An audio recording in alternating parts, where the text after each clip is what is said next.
Nous allons donc explorer 3 moments de l'histoire. Le premier moment, ce sera celui de la Renaissance, avec une présentation qui va être faite par Kathleen Wilson-Chevalier, qui est historienne de l'art du XVIe siècle, anciennement professeure associée à l'American University of Paris, qui a travaillé donc sur les images, en particulier sur Fontainebleau, sur la cour de François Ier, les femmes à la cour de François Ier, et qui a donc aussi contribué à un travail sur les mécènes et les patronnes de la Renaissance.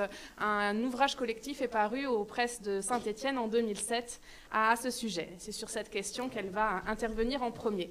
Donc, je vais vous amener, je crois, tout à fait ailleurs, et nous allons suivre essentiellement les images. Alors, je vous remercie aussi d'avoir inclus quelqu'un qui est d'origine anglo-saxonne.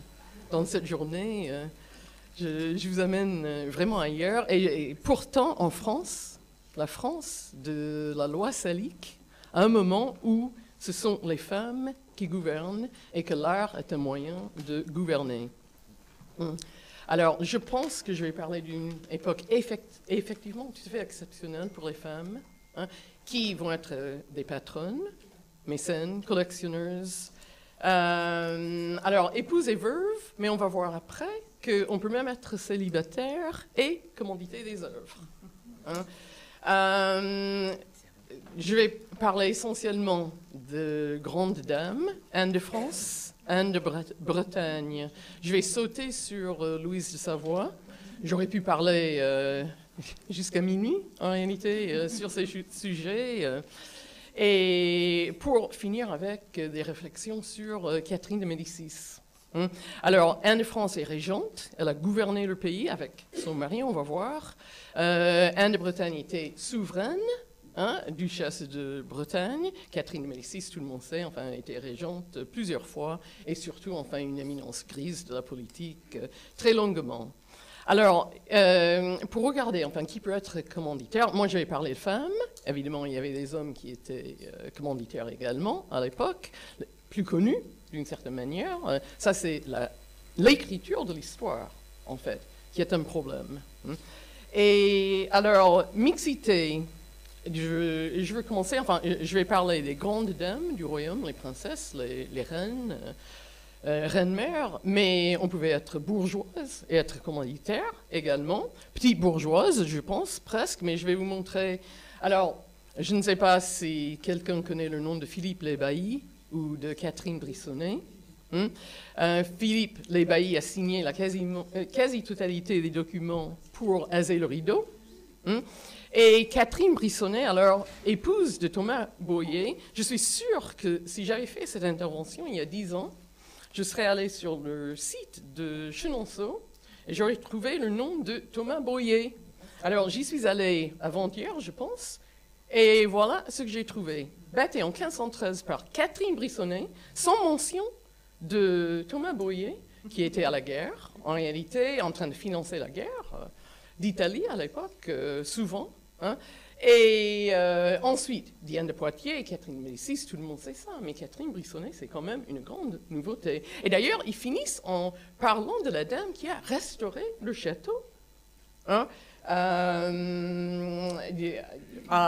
au XIXe siècle. Donc, ils ne parlent que de femmes en ce qui concerne Chenonceau.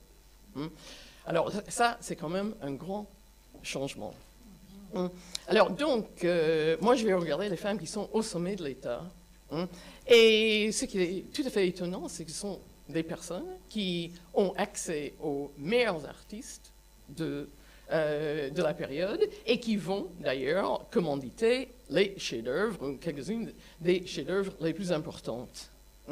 Alors, ce sont des personnes qui gèrent l'État et elles gèrent, en réalité, avec l'art. Sans art, on ne gère rien du tout à la Renaissance. Alors, la première Anne de France. Alors, première question, le commanditaire et l'artiste. J'imagine que beaucoup de vous vous êtes allés à Moulins, vous avez vu le triptyque de Moulins. Alors, il a été jusqu'à très récemment, d'ailleurs, les gens discutent encore de savoir si vraiment c'est Jean Hay qui était l'artiste. Le commanditaire l'emporte sur l'artiste, surtout en France à cette époque, qui traîne par rapport à l'Italie d'une certaine manière. Mais la question qu'on a vue plus tôt, enfin, de l'artisanat et de l'artiste, c'est une question très ouverte à cette époque. Anne de France, pas de problème. Anne de France et Pierre de Beaujeu, duc de Bourbon, ont demandé cette œuvre. Mais alors, on a sur le côté dextre, positif, le mari, le duc de Bourbon. Sur le côté plus humble, la duchesse, avec leur unique fille. Et c'est un tableau qui fait plus de 3 mètres. Il n'y a quasiment rien de ce type à cette époque. C'est trop fort. Alors, donc un couple. Est-ce qu'il s'agit véritablement... C'est possible que tous les deux aient joué un rôle dans la commande de cette œuvre. Mais quand même, les historiens, quand ils regardent la régence partagée par ce couple, ils mettent en avant Anne de France.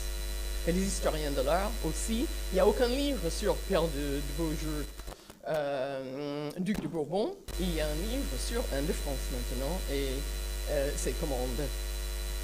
Alors, donc, les voilà, le couple quand même de cette mixité éventuelle. Lui, il l'emporte, puisqu'il est homme, et aussi puisqu'il a 23 ans de plus que sa femme. Donc, par l'État, enfin, il gagne en quelque sorte. Il était déjà adulte quand elle est née. Cependant, elle est fille de roi, et lui, il est fils de duc, dans une société où le rang est tout. Donc, elle l'emporte véritablement par son rang. Alors, ensuite, on voit, enfin, ça c'est sa sainte patronne, chacun est présenté par son saint patron. Alors, tous les deux, ils demandent la même chose. Le pouvoir de l'art est un pouvoir très étendu à cette époque, enfin politique, mais aussi apotropaïque. C'est-à-dire qu'eux, ils ont payé une petite fortune, j'imagine, pour cette œuvre, puisqu'ils ont besoin d'un fils, et ils n'ont qu'une fille. Et ils comptent sur cette œuvre qui va être dans une chapelle pour les aider, justement. Ça n'a pas marché, mais le tableau est là. Bon, enfin, c'est leur chef-d'œuvre et non pas leur fils. Alors, et elle est en train de prier, ils sont en train de prier à la Vierge Immaculée en espérant justement avoir... D'ailleurs, regardez l'enfant Jésus, il est en train de pencher du côté des pierres, en train de promettre l'enfant qui ne naîtra jamais. Alors, pour simplement insister sur ce côté, le pouvoir de l'art a aidé éventuellement à enfanter. Il y a, un des emblèmes des Bourbons qui figure là, la petite ceinture où il y a en principe écrit espérance. Alors, c'est l'espérance en Dieu, mais c'est l'espérance aussi dans la poursuite de la dynastie. Alors, en même temps, Anne de France, qui apparaît ici présentée par Sainte-Anne, et avec sa fille derrière elle, c'est une femme, comme les autres que nous allons voir, qui est tout à fait consciente de l'histoire des femmes. Alors, elle a elle-même écrit un livre. Elle est non seulement gouvernante de France, commanditaire de chefs-d'œuvre, mais écrivaine. Et elle a écrit des enseignements pour enseigner à sa fille, justement. Elle va tout faire en réalité pour que sa fille devienne, comme ils n'auront pas de fils, elle sera l'héritière des territoires, sauf qu'elle va mourir avant sa mère. Et elle commence ses enseignements en parlant d'un parfait amour maternel que j'ai pour vous. Et puis elle va lui montrer ce qu'il faut faire pour justement faire comme elle, être une femme politique réussie. Alors, toutes les femmes de pouvoir à cette époque connaissent cette histoire des femmes. Et ce livre a été commandité par Anne de Bretagne. qui, on va voir, enfin, bon, elle met en avant ici, enfin, l'homme, Antoine Dufour, met en avant dans sa vie des femmes célèbres qu'il a offertes à Anne de Bretagne. Il met en avant Artémise, et justement, alors, il y a le petit texte. Ce qui m'intéresse ici, c'est la fin. Encore jusqu'à aujourd'hui, les grandes sépultures se appellent mausolées. Alors, Anne de Bretagne va justement, elle est duchesse souveraine de Bretagne, elle va faire un chef-d'œuvre en Bretagne pour insister sur son pouvoir là-bas.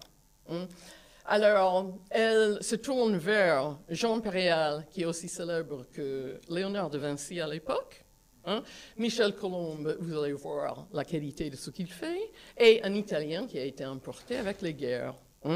Et ce mausolée va être dédié à son père et à sa mère. Je vais juste vous montrer. Alors, ici, ce sont les vertus avec lesquelles les femmes s'identifiaient, mais les vertus des gens qui gouvernent, en réalité, les vertus cardinales ici. Et donc, sa mère est Marguerite de Foix. Elle a 9 ans,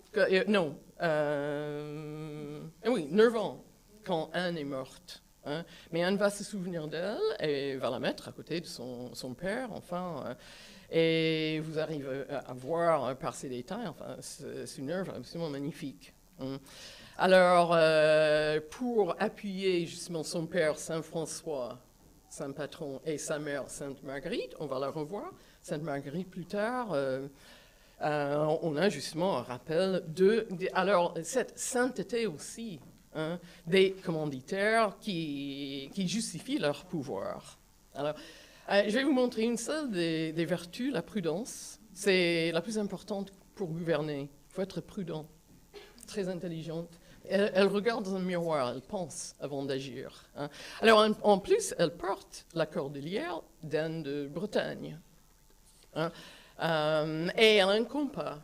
Elle va bien mesurer tout ce qu'elle fait. Alors, jusqu'ici, je parle d'Anne de Bretagne, mais alors, et là, encore une fois, la qualité de l'œuvre, chef-d'œuvre de la Renaissance. Alors, derrière, c'est Michel Colombe, Janus, qui regarde vers l'arrière et vers l'avenir. Et alors là, on voit très bien enfin, que le commanditaire et l'artiste font un couple, en quelque sorte, et c'est absolument superbe. Alors, elle a aussi un programme politique, puisque c'est une femme politique.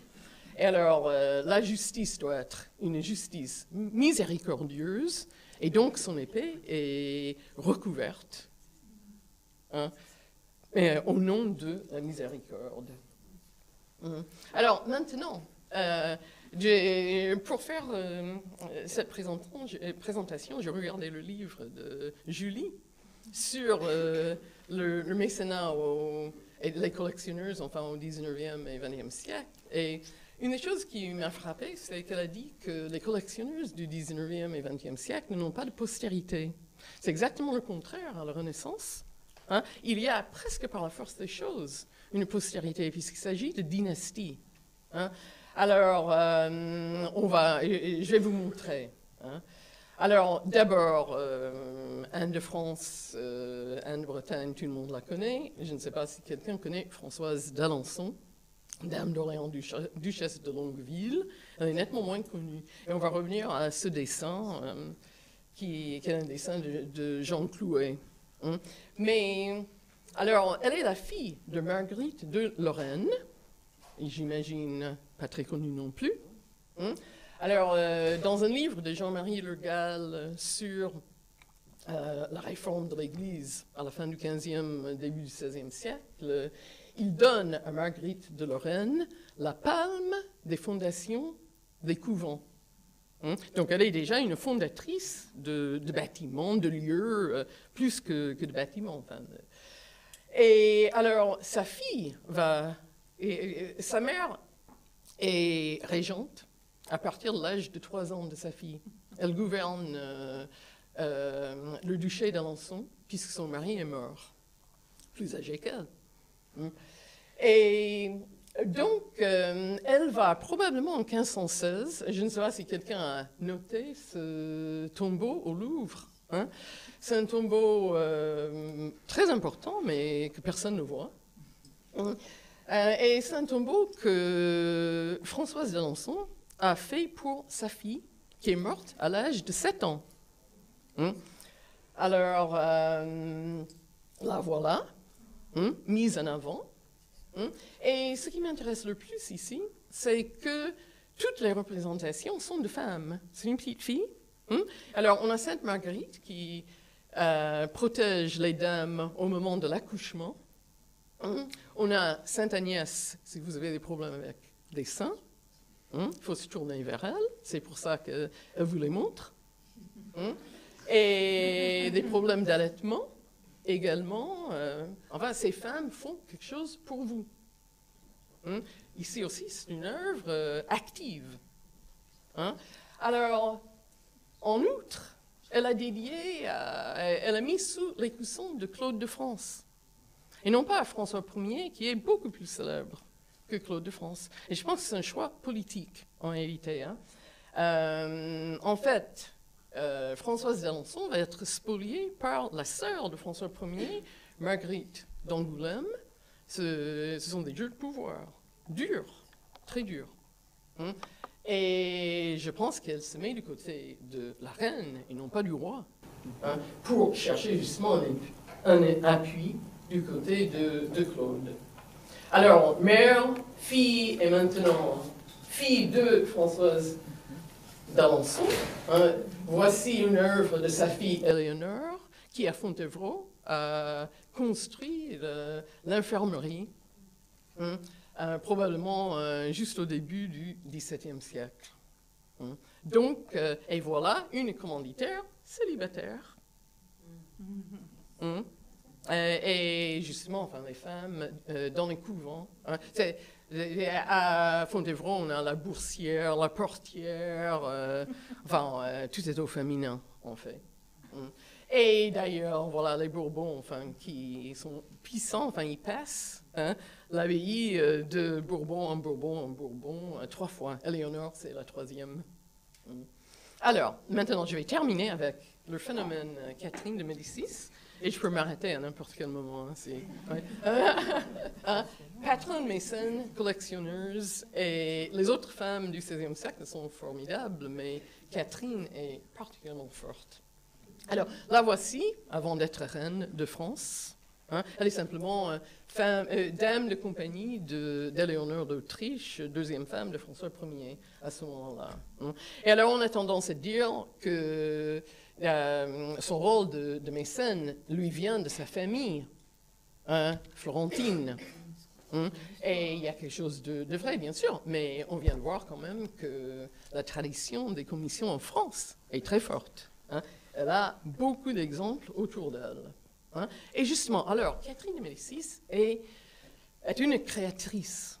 Elle intervient, elle gouverne souvent le royaume en train de s'éclater, d'éclater en morceaux. Et elle aide à le tenir debout. Elle adore les portraits. Et voilà que celui-ci, donc le portrait de François d'Alençon, fait partie de sa collection, qui est la collection la plus importante des dessins des Clouets, aujourd'hui. Et alors, on voit en haut qu'il y avait écrit, alors, Madame de Nevers d'Albret. Alors, c'est pas vrai, c'est une identification mauvaise. Catherine de Médicis a corrigé elle-même l'identification en disant que c'est bien Françoise d'Alençon, duchesse de Vendôme. Alors, donc, elle a un œil incroyablement attentif à l'art, et elle va faire les artistes. Elle va même aider à transformer le statut de l'artiste en France. Il est à la traîne. Le maître de moulin, que maintenant on sait, la plupart des gens pensent être Jean Hay, il était anonyme, en fait. Et elle va aider, au contraire, alors ça c'est un dessin d'Antoine Caron qui a travaillé beaucoup pour elle, hein, mais qui montre deux autres artistes, les frères Dumoustier, hein, qui sont devenus des officiers de Catherine. Donc là, voilà, mécènes, en train de faire véritablement les artistes. Et voilà Pierre Dumoustier, qui montre Catherine de Médicis, donc qui fait son portrait, et qui fait le portrait de son frère en tant qu'artiste. Hein. Et là, on les voit, bon, je crois qu'à l'époque, on ne les voyait pas comme équivalents, hein, mais quand même, ce sont des portraits qui s'équivalent d'une certaine manière. Hein. Alors, elle est en même temps créatrice, dans le sens où elle aime les portraits, mais elle va faire des encadrements pour les portraits aussi. Hein. Alors, ça, ce sont des portraits de François Clouet, de elle et de son fils Charles Neuf. Hein. Et alors, elle va faire un boîtier. Ces portraits sur parchemin vont être mis dans un boîtier qui est une œuvre d'art, avec C de Catherine et C de Charles, hein, et ensuite avec un programme politique aussi, puisque quand même elle gouverne le pays. Alors, ça, c'est l'emblème du roi, Charles IX, hein, avec les commandements, enfin bon, la foi, la justice, au moment des guerres de religion, hein, très important. Alors, maintenant, oui, même à la limite, bon, je vous montre, ça c'est elle qui dessine ce qu'elle veut que son orfèvre fait. Elle veut offrir des boutons pour le premier gland, des étrennes. Hein. Donc elle lui dit ce qu'il faut faire, et lui le fait. Hein. Et alors on va terminer donc ultra rapidement avec Catherine Médicis avait une empreinte très importante sur la ville de Paris. C'est elle qui, quand même, a fait construire les Tuileries. Hein. Et Philibert Delorme se présente comme architecte de Catherine de Médicis, mais en même temps, il crée un ordre qui dit féminin pour elle. Hein. Bon, l'ordre ionique l'est, mais il va le transformer pour Catherine. Et alors, il dit en même temps, alors là, je lis quand même, il attribue explicitement le côté fort, magnifique, riche du palais aux ordres reçus de Catherine de faire plusieurs incrustations de diverses sortes de marbre, de bronze doré et de pierres minérales très belles. C'est elle qui est intervenue sur la décoration des Tuileries. Hein. Alors, dernière image, elle est dans les jardins des Tuileries, elle est metteuse en scène des fêtes. Hein. Donc, elle va montrer à Louis XIV comment utiliser les fêtes sur le plan politique. Voilà.